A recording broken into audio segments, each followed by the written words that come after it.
A North Country man is using his bike to support the local performing arts industry. Chris Stoll is a designer and electrician in the theater industry in New York City. He has spent the past several years working and living in New York City, where he became more interested in the biking community. However, his career started right here in Watertown, New York, with the local group Stage Notes. I actually started taking piano lessons with Tisha, and I want to say first grade. She'll be very quick to correct me because she's good at remembering that stuff.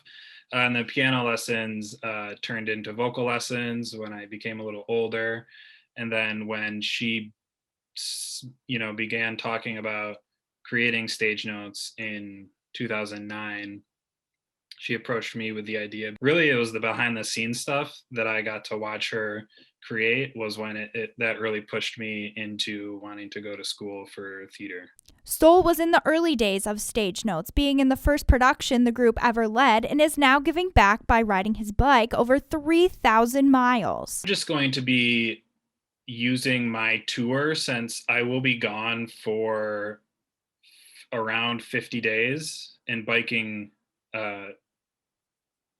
I'll say 3,000 miles just to make it like an easy number, but it'll probably end up being more than that. He plans to ride his bike from Key West in Florida to the top of Maine, the entire east coast of the United States.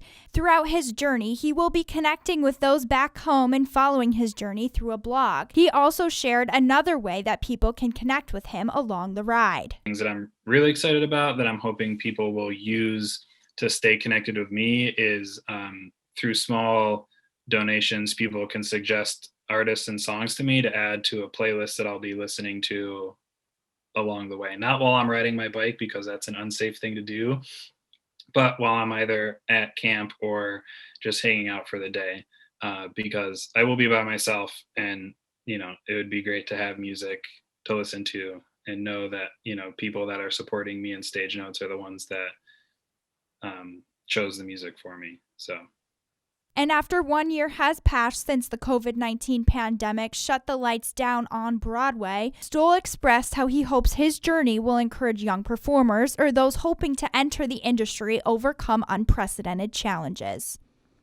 Yeah, the theater industry might be a little different after this, but that's something that can be really exciting because, if you're young and getting into theater, it might not be, the way how you saw Phantom of the Opera when you were a kid, but you might be able to experience a brand new way that a production is being done that we never would have thought of. You know what I mean? So I think there's a lot of potential in the whole arts industry, whether it's, live performance or just art pieces in general. We're going to see a really big surge in new creative ways to create art. And I just want to make sure that young people getting into this industry shouldn't be deterred because we've had to take a little time off. Chris will take off for his tour on April 1st, and all funds raised throughout his journey will go back to Stage Notes in the Northern New York community. For ABC 50 Now in Watertown, I'm Isabella Colello.